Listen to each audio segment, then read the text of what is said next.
안녕하세요, 여러분. 오늘 60차시 공부할 건데요. 일단 59차시는요, 세계사와 관련된 내용이라서 우리가 배우진 않고 넘어갈 건데요. 일단 여기 문제가 있어가지고 문제만 풀어볼게요.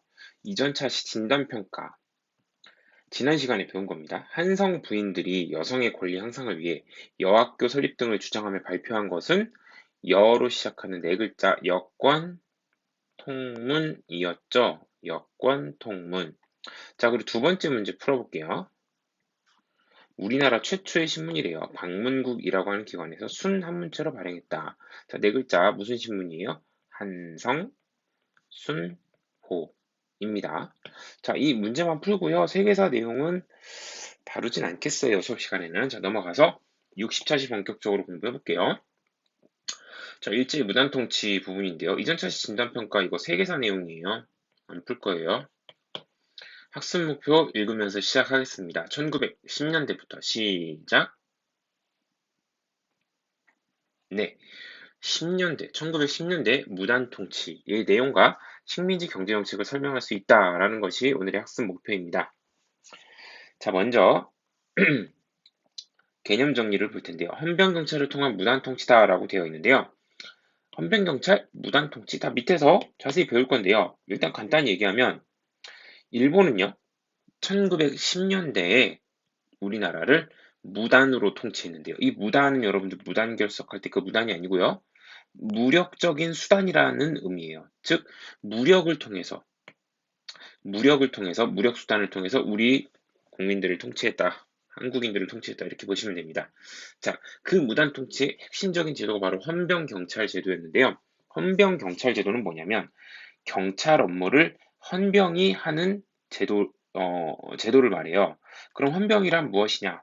헌병은요, 군대에 있는 경찰을 헌병이라고 해요. 그래서 혹시 군대를 갔다가 나중에 여러분들 뭐 오빠나 아니면 남자친구가 이제 군대에 갔는데 거기서 잘못을 했어요. 뭐 군대를 탈영했어요. 여러분 보고 싶다고. 그러면 일반 민간 그 경찰이 그들을 잡으러 오는 게 아니고 헌병이라고 하는 군대에서 보낸 선글라스 끼고 이렇게 좀 덩치 좋고 이런 사람들이 와가지고 잡아가요. 그래서 군 경찰을 헌병이라고 하는데 그 군 경찰이 일반 경찰 업무를 보는 그러한 제도가 헌병 경찰 제도입니다. 즉 우리나라 사람들 한국인들을 무섭게 통치하려고 군인이 경찰 업무를 보는 거예요. 여러분도 어디 돌아다니는데 경찰이 자세히 보니까 경찰이 아니라 군복 입고 소총 들고서 군인들이 경찰 업무를 하는 거예요. 그럼 되게 무섭고 위축되겠죠?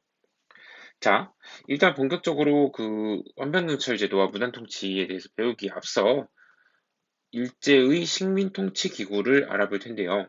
식민통치기구의 핵심은 역시 조선총독부입니다. 자, 조선총독부는 교과서 160페이지, 160페이지 자료를 볼게요. 자, 여러분들 일제강점기를 다룬 영화나 드라마 같은 거 보면 조선총독부 진짜 많이 나오죠.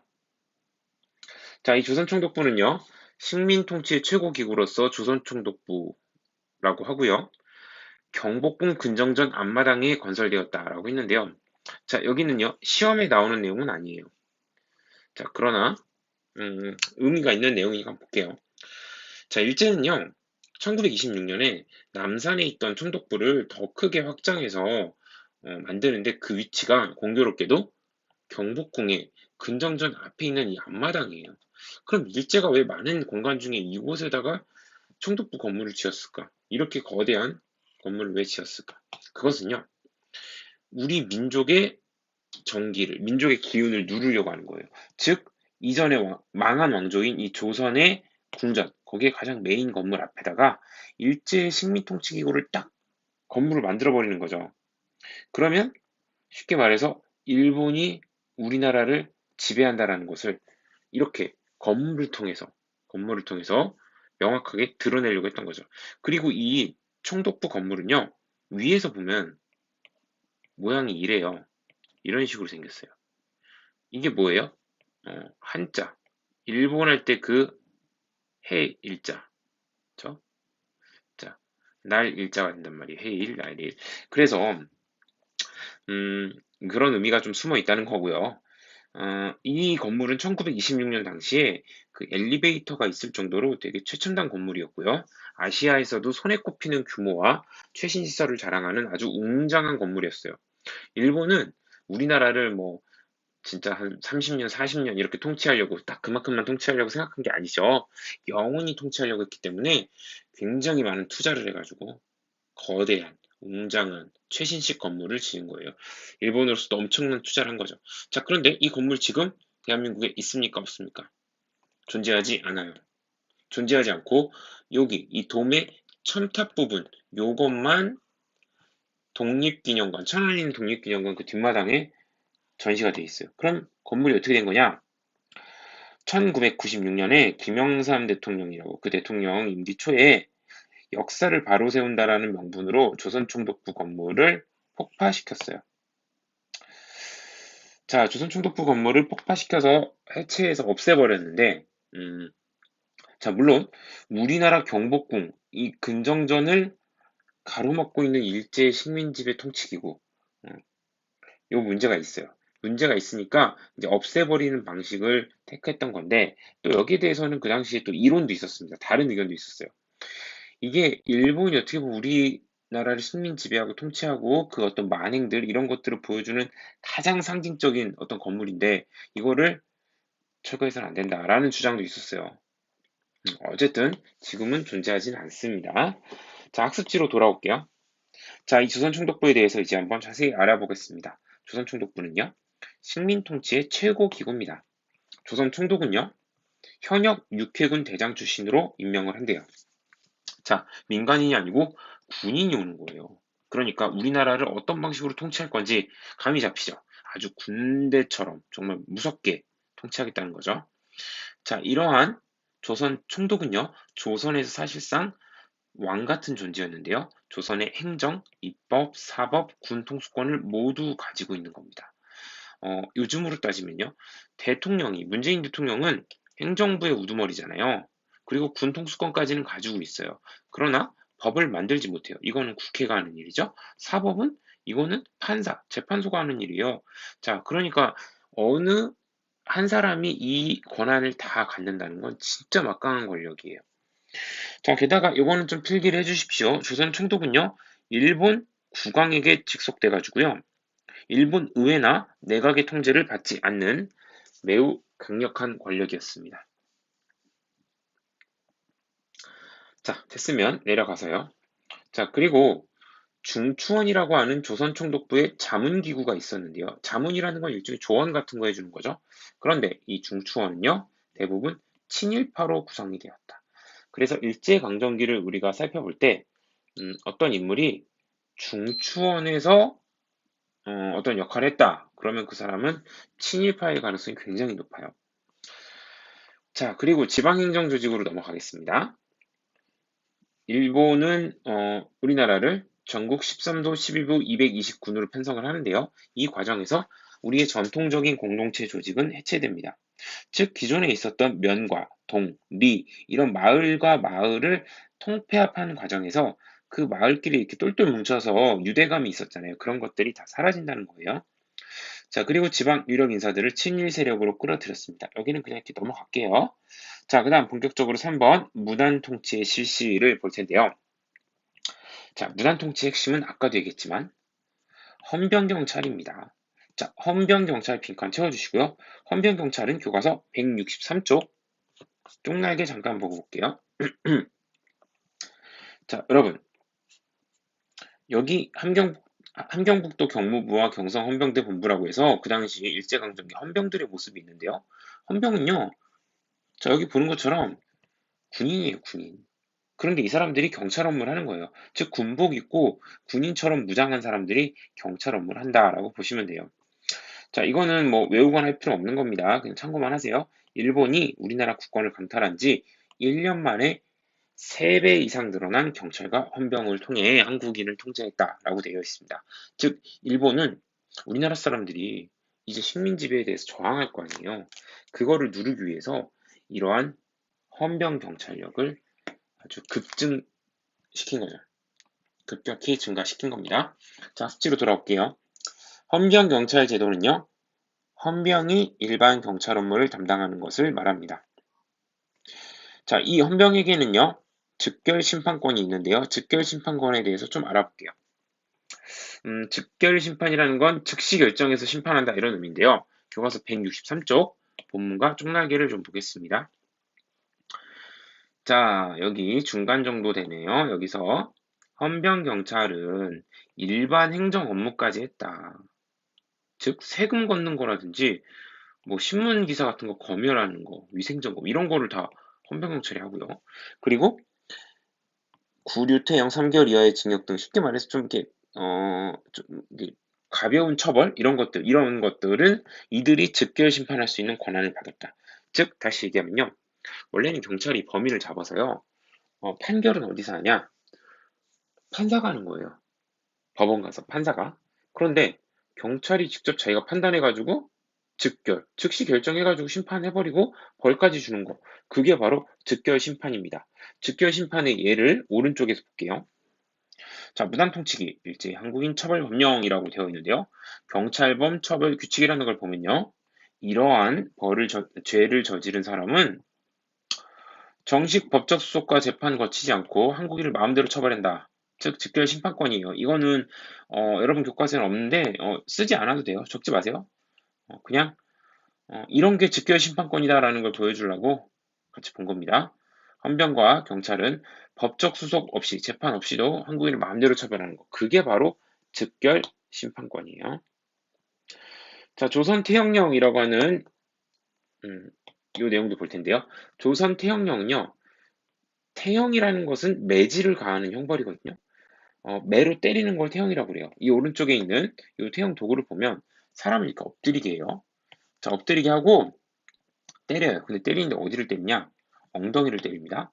근데 이제 우리가 사극에서 보는 이렇게 곤장으로 때리는 건 장형이라고 그러고 그런 건 아니고 이제 이렇게 매로 때리는 거 매로 엉덩이를 팍팍 때리는 건데 왼쪽에 보면 태형은 감옥 또는 즉격 관서에서 비밀리에 행한다. 즉 판사가 태형 뭐 열대에 처한다 이렇게 재판을 해서 하는 게 아니고요. 그냥 경찰서에서 경찰이 그냥 판단해가지고 자기들이 즉시 심판하는 거죠. 자, 그리고 13조를 보시면 이런 말이 나와요. 조선인에 한하여 적용한다. 그래서 이 조선 태형령은요, 일본에서는 야만적인 거라고 해서 사라진 매질을 가하는 그 형벌을 조선에서 어떻게 보면 부활시킨 거예요. 조선인만 두들겨 패겠다 이거죠. 자, 학습지로 돌아오겠습니다. 자, 그리고요, 공포 분위기를 조성하기 위해서 일반 관리와 학교 교원, 선생님들한테도 제복을 입히고 칼을 차게 합니다. 교과서 163쪽 자료 좀 볼까요? 자, 여러분, 163쪽 요 위에 자료를 보면요. 이게 사실 지금 믿기지가 않죠. 선생님이에요. 선생님이 제복을 입고 칼을 차고 있어요. 학교에서. 자, 물론 매일 그런 건 아니겠지만, 그리고 교실까지 이렇게, 제복을 입고 막 칼을 차고, 뭐, 그랬다고 보긴 힘들겠지만, 어쨌든, 교원한테 이렇게 정식 어떤 행사나 공식 행사를 할 때 제복을 입고 칼을 차게 했다는 게 얼마나 그 시기가 폭력적인 시기였는지 보여주는 거예요. 자, 왼쪽 내용을 보면 보통 학교, 초등학교의 교사들에게 헌병 경찰처럼 제복을 입히고 칼을 차게 했어요. 하물며 초등학교입니다. 초등학생들 앞에서 이렇게 칼을 차고 있는 선생님의 모습, 지금은 참 상상할 수 없는 모습이죠. 자, 그 다음 3번으로 갈게요. 기본권 박탈 및 민족운동 탄압이라고 되어 있는데요. 언론, 출판, 집회, 결사의 자유를 박탈합니다. 그리고 한국인이 발행하는 신문을 폐간해요. 그리고 정치단체와 학회를 해산합니다. 즉 한국인이 말하고 생각하고 그 생각을 공유할 수 없게 만든 거예요. 자, 그리고 초보적 교육 실시라고 되어 있는데요. 한국인에 대한 고등교육이 부재합니다. 자, 고등교육이라는 거는요, 고등학교가 아니고 대학교 수준의 교육을 고등교육이라고 그래요. 자, 그래서 한국인한테는 대학 교육의 문호를 열지 않았던 거예요. 자, 그러면 한국인들은 뭘 배우냐? 보통교육, 초등 수준의 보통교육만 하고요. 실업교육, 실업교육이라는 건 요즘으로 따지면 특성화고 같은 거죠. 공고, 상고, 농고 같은 거. 즉, 직업인으로서 필요한 그 기능들만 배우게 하고요. 대학교육, 수준 높은 교육은 받지 못하게 한 거예요. 게다가 보통학교, 초등학교가 지금 몇 년이죠? 6년이에요. 6년이고, 이 당시에도 일본에서 초등학교는 6년이었어요.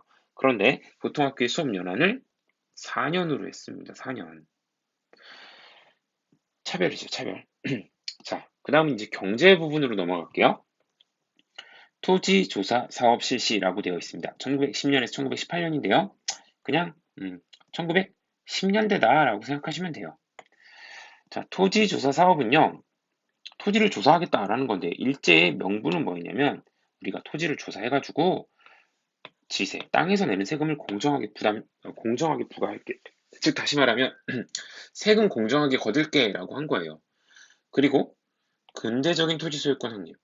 야, 조선 니네는 보니까 토지를 한 사람이 딱 이렇게 소유를 해야 되는데 뭐 가문의 어떤 사람들끼리 같이 소유를 하거나 어떤 문중에서 공동으로 소유하거나 자 이런 거는 아주 후진 방식이야. 우리가 근대적으로 1인 1 토지를 소유하는 소유권을 1인에게 주는 그런 방식으로 바꿔줄게라고 이렇게 선전을 한 거죠. 자 그런데 실제 목적은 뭐냐? 토지조사 사업의 실제 목적은요, 식민지 지배의 경제적 기반을 확보하기 위한 거예요. 즉, 식민 통치를 하는데 필요한 세금을 많이 걷고 땅도 뺏어가지고 그 땅으로 경제 기반을 확보하려고 했던 거죠. 교과서 164쪽에 쪽날개를 좀 보겠습니다. 자, 조선 총독부의 조세와 지세 총액이라고 해서 토지조사 사업을 한 결과 지세 수입, 땅에서 걷는 세금 수입은 1910년에 비해 2배 가까이 증가했대요. 한번 볼까요? 진짜 토지조사 사업을 하고 나서 지세 수입이 많이 올랐죠. 그리고 조세, 토지에서 또 걷는 세금 있잖아요. 거기서 농사 지은 거에 대해서 걷는 세금, 그것도 폭발적으로 늘어나죠. 자, 그러니까 학습지로 돌아와 볼게요. 목적은 세금 많이 걷는 거라는 거고, 또 하나 한국인의 토지를 빼앗는 거, 토지 약탈도 또 하나의 목적입니다. 자, 과정을 볼게요. 토지조사령을 1912년에 공포를 하는데요. 토지를 조사하라는 명령이죠. 자, 그런데 이 토지조사령의 문제점은요, 신고주의라는 거예요. 여러분, 신고주의라는 것은요, 반드시 신고를 해야 되는 거죠. 자, 즉, 선생님이 여기다 좀 과정을 적었는데요. 토지 소유권자는 반드시 신고를 해야 됩니다. 그래야만 뭐를 인정받아요? 소유권을 인정받을 수 있는 방식이에요. 자, 근데 이게 왜 문제가 되냐? 여러분, 원래 여러분 거예요. 어떤 물건이. 여러분 물건이 있는데 핸드폰이라고 칩시다. 선생님이 요즘에 도난 사고가 너무 많아 라고 하면서 야 니네 지금 가지고 있는 핸드폰 모델이 뭔지 언제 만들어진 건지 가격은 얼마였는지 이렇게 다 조사를 해가지고 어, 자기 거라고 사진 찍어서 이렇게 종이에다가 양식 기입해서 내일 모레까지 선생님한테 제출해. 그래서 제출한 사람만 그 핸드폰이 네 거라는 거를 인정해 준 거야. 자, 그런데 그렇게 하면 한 반에 25명, 30명 중에 내일 모레까지 못 가져오는 친구 생기겠죠. 깜빡하는 친구 생기겠죠. 자, 근데 갑자기 선생님이 그거 제출 못하는 애 핸드폰을 가져가는 거예요. 그러면서 선생님 왜 제 핸드폰 가져가야 하니까 너 신고 안 했잖아. 그러니까 네 소유권 인정 못해. 이거 네 거란 증거 없어. 이런 식으로 되는 거죠. 자, 교과서 165페이지 자료를 좀 볼게요. 165페이지 자료. 네, 자료 1번. 토지조사령 1912년입니다. 자, 여기서 4조에 좀 선생님이 중요한 거 해놨거든요. 토지 소유자는 기간 내에 신고해야 한다. 자, 이런 거 신고주의라고 했어요. 그래서 신고를 하지 않으면 인정을 못 받는 거예요. 자, 그렇게 되는 겁니다. 학습지로 돌아보겠습니다. 자, 그리고 164페이지 사진도 하나 있는데 이건 뭐냐면 토지조사 사업을 위한 토지를 측량하고 있는데요. 농민들 중에서 사실 이 토지조사 사업에 대해서 잘 몰랐던, 무지했던 사람도 있지만 사실 일본이 마음에 안 들어서 일부러 신고 안 한 사람도 있어요. 그런 사람들 다 토지 빼앗겼어요. 자, 학습지 돌아와서요. 결과. 통감부가 국유화한 황실 소유의 토지. 자, 황실 소유의 토지 밑줄 칩시다. 자, 우리나라 국권 피탈되기 전에 통감부라고 있었잖아요. 을산 이야기 이후에 이 통감부가 대한제국 황실이 가지고 있던 토지를 뺏었어요. 근데 그 뺏은 토지가 어마어마하잖아요. 그거를 조선 총독부한테 이렇게 넘겨줘요. 토스해줘요. 그러자 조선 총독부는요, 나중에 이거를요, 동양척식 주식회사라고 하는 식민지 경제 기관한테 넘겨버려요. 그래서 동양척식 주식회사가 이 우리나라 빼앗은 토지를 가지고서 일본 사람들 와서 농사도 짓게 하고 일본 사람들한테 나눠주고 그러는 거예요. 자, 이 동양척식 주식회사 알아야 됩니다. 교과서 164쪽 자료 볼게요. 자, 식민지 경제 수탈의 상징 동양척식 주식회사에서 사진 한번 볼게요. 1908년 서울에 설치된 동양척식 주식회사 본점입니다. 자, 1908년임을 생각해 봤을 때 되게 웅장한 건물이죠. 이곳은요, 식민지 어떤 경제 침탈, 경제 수탈의 핵심적인 기구였고요. 주요 도시에 많이 있었는데 대전에 있었어요. 대전에도 지점이 있었거든요. 자, 오른쪽에 있는 내용 한번 볼게요. 동양척식 주식회사는 한국의 경제를 수탈하고 일본인의 한국 이주를 도우려는 목적으로 만들어진 것입니다. 농업 경영, 토지 매매 및 임대, 이주민 모집, 식민지 개척에 필요한 자금 공급 등이 척식 주식회사의 그 업무예요. 보통은 이 동양척식 주식회사를 역사 공부하는 사람들 줄여서 그냥 동척이라고 합니다. 그 선생님이 동척하면 동양척식 주식회사 얘기하는 거예요. 자, 동척은요, 한국 농민들에게 토지와 곡물을 빌려주고 높은 소장료와 비싼 이자를 받아요.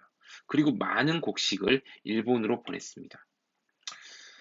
토지조사 사업을 실시한 이후에는 총독부의 소유가 된 그 토지들 있잖아요. 그 토지를 싼 값에 이 동척이 넘겨받아요. 그리고 동척에서 일본 이주민들에게 무상으로 지급하거나 아니면 헐값에 넘깁니다. 자, 그러자 일본 이주민들이 야, 한국에 가면은 땅 많이 차지할 수 있대. 가자 해가지고 농업 이주로 오는 거죠. 자, 토지조사 사업으로 많은 한국인들의 처지는 열악해졌고요. 동척과 일본인들은 대지주, 많은 조선의 땅을 소유한 대지주가 되었습니다. 학습지로 돌아올게요. 자, 동양척식 주식회사 줄여서 뭐라고 한다고요? 동척. 동척에 대해서 배웠고요. 학습지에는 이 정도 내용 나와 있네요. 일본인에게 동척에서 이 토지를 헐값에 넘겼다. 그래서 이렇게 통감부에서 넘긴 거 총독부가 이어받아서 동척에 넘기고 일본인한테 넘어갔다. 자, 한국 농민의 관습적인 경작권 상실이라고 되어 있는데요. 자, 여러분, 관습적인 경작권은 무엇인지 교과서 164쪽 쪽날개를 보겠습니다. 일제는 지주의 소유권만을 인정하고 관습상 소작농이 지주에게 소작농만 내면 오랫동안 농사를 지을 수 있었던 경작권을 부정했대요. 자, 이건 무슨 이야기냐면요.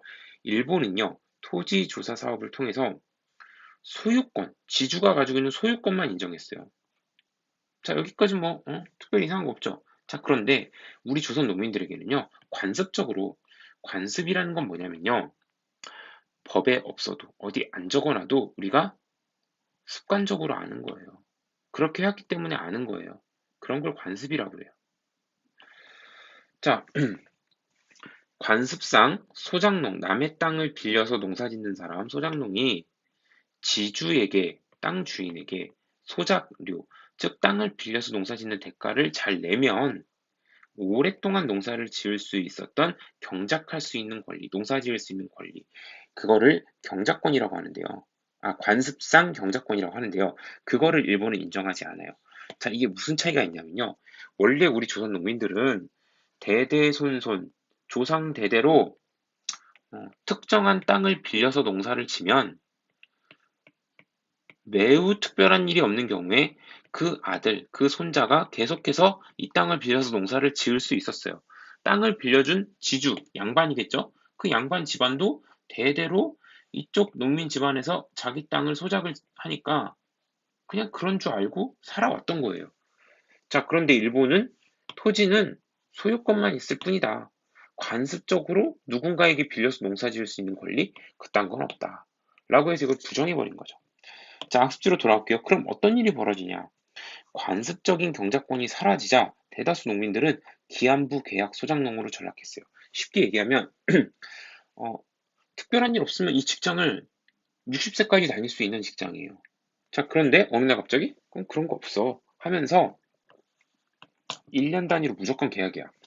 그래서 직장을 안정적으로 다닐 수 있을 거라 믿고 살았던 사람인데 이제 1년 단위로 재계약을 하니까 불안하죠.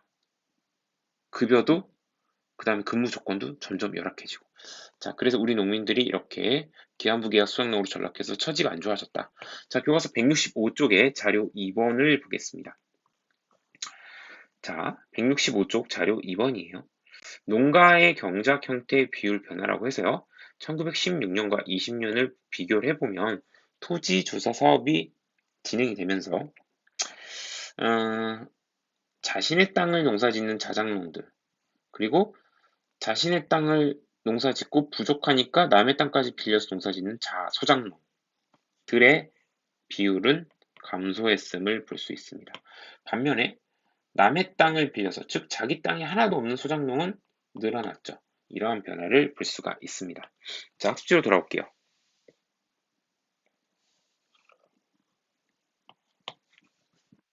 자, 3번입니다. 일제산업통제라고 되어 있는데요. 자, 회사령 공포라고 되어 있습니다. 빈칸에 회사령 적어주시고요. 1910년입니다. 자, 회사령이라는 거는요, 회사를 지을 때 허가제로 한다라는 말입니다. 즉, 회사를 지으려면 허가를 받아야 된다. 총독부의 허가를 받아야 된다. 이런 의미예요. 한국인의 기업 설립을 억제하려는 게 목적이거든요. 즉, 한국인이 기업을 만들려면 누구한테 허가를 받아야 된다? 총독부한테 허가를 받아야 된다. 근데 총독부가 허가를 잘 해준다, 안 해준다? 잘 안 해주겠죠. 자, 그리고 오른쪽으로 가면 일본하고 자본, 무분별한 한국 진출 통제라는 또 다른 목적이 나오는데요. 이게 뭐냐면요. 회사령을 제정한 이유 중에 또 하나의 목적은 일본 자본이 너무 무분별하게 한국으로 넘어오는 걸 막으려고 하는 거예요. 이거는 좀 열심히 공부하는 학생들은 좀 이상할 거예요. 응? 뭐지? 반대 아니야? 이렇게 생각할 수 있어요. 왜냐면 일본 기업이 많이 한국으로 진출하면 일본 좋은 거잖아요. 근데 왜 그거를 통제하려고 하냐? 자, 아직은요. 아직은 1910년 당시 일본은요. 자본주의가 완전히 성숙한 단계가 아니에요. 그래서 아직 일본 자본주의 산업이 어, 완전하게 성장을 하지 못했기 때문에 무분별하게 돈 벌라고 한국에 왔다가 오히려 일본 자본이 타격을 받을 수가 있다 이거예요. 그 자본을 잃을 수 있다는 거죠. 그래서 오히려 자국인들을 보호하려는 측면에서 또 함부로 회사 설립을 못하게 한 거예요. 교과서 165쪽 자료 3번을 보겠습니다. 자, 회사령, 회사의 설립은 조선총독의 허가를 받아야 된다. 요거 회사령 지원화도 회사령임을 알 수 있겠죠. 자, 학습지 돌아오겠습니다. 기타 산업의 약탈이라고 해서 엄령, 삼림령, 조선광업령이라고 돼서 각종 자원을 일본이 약탈하고 독점하기 시작합니다. 어업은 물고기고요. 삼림은 나무, 광업은 광물이겠죠. 교과서 165쪽 자료 4번을 보겠습니다. 일제 경제 지배가 강화되면서 1911년과 17년을 비교해 보니 어떤 회사들의 그 자본이 어떻게 구성되어 있나 봤더니 보세요. 일본인들의 그 공업회사 불입 자본액이 17년 되니까 거의 압도적이에요. 자, 민족별로 광산 생산액도 보면은 일본이 17년 와가지고는 거의 80%입니다. 자, 이렇게 일본이 우리나라 모든 산업을 약탈하고 잠식해 가는 거예요. 자, 조선식산은행이라고 해서요. 금융산업 침탈을 강화하는데요. 쉽게 말해서 일본의 어떤 산업 침탈을 위해서 돈을 빌려주는 곳이라고 생각하시면 됩니다. 자, 기관시설 확충이라고 해서 주요 도시와 항구를 연결하는 철도, 도로 건설, 항만시설 확충이라고 되어 있는데요. 자, 철도, 도로, 항만, 항구죠. 이런 것들은 경제 침투, 수탈과 관련이 있습니다. 교과서 165쪽 지도를 보시면요. 일본이 우리나라에 건설한 철도망과 주요 항만이 있는데요. 철도는 알파벳으로 보면 X자 형태를 띠고 있죠. 자, 그런데 이것이요, 사실 일본 입장에선 가장 효율적으로 우리나라의 자원을 약탈해서 일본으로 운송하고 또 일본 물건을 또 이렇게 한국 내외로 이렇게 빨리 보내서 팔고 또 대륙으로 진출할 수 있는 가장 효율적인 루트로 만든 거예요. 그래서 특히 인천, 군산, 목포 같은 이런 항구, 부산 같은 항구들은요, 우리나라에서 생산된 쌀이나 또 우리나라에서 약탈해 가야 되는 그런 자원들을 철도로 빨리 옮겨가지고 이렇게 항구로 물건을 가져가서 항구에서 배로 실어가지고 이렇게 일본으로 운송을 하는데 그 목적이 있었던 거죠.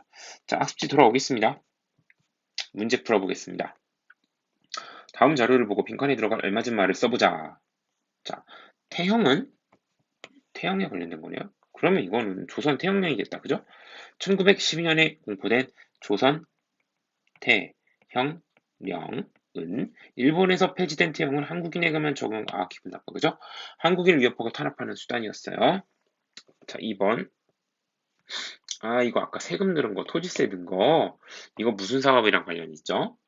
토지, 조사, 사업하고 관련 있는 그래프네요.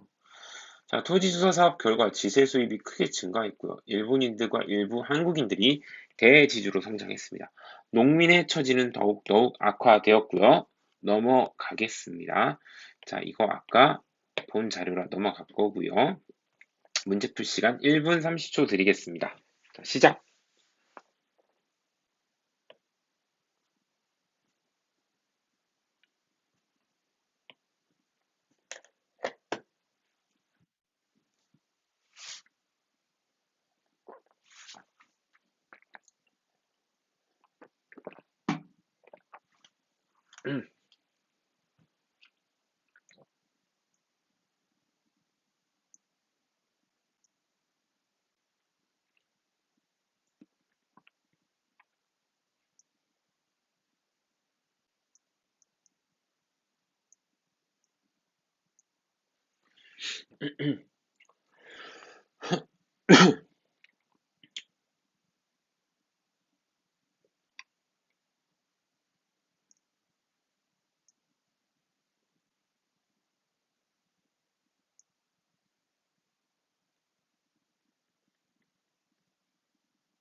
자, 문제 풀어볼까요?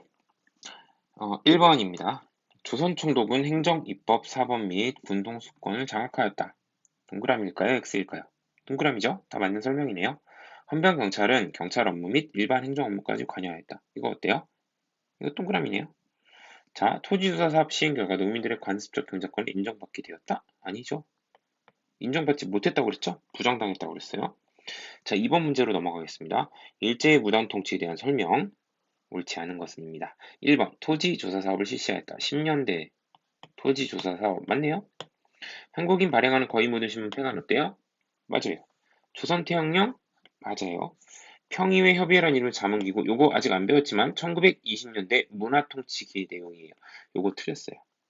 4번이 정답이네요. 민족적 자각을 일깨우는 출판물의 발행과 판매를 금지했어요.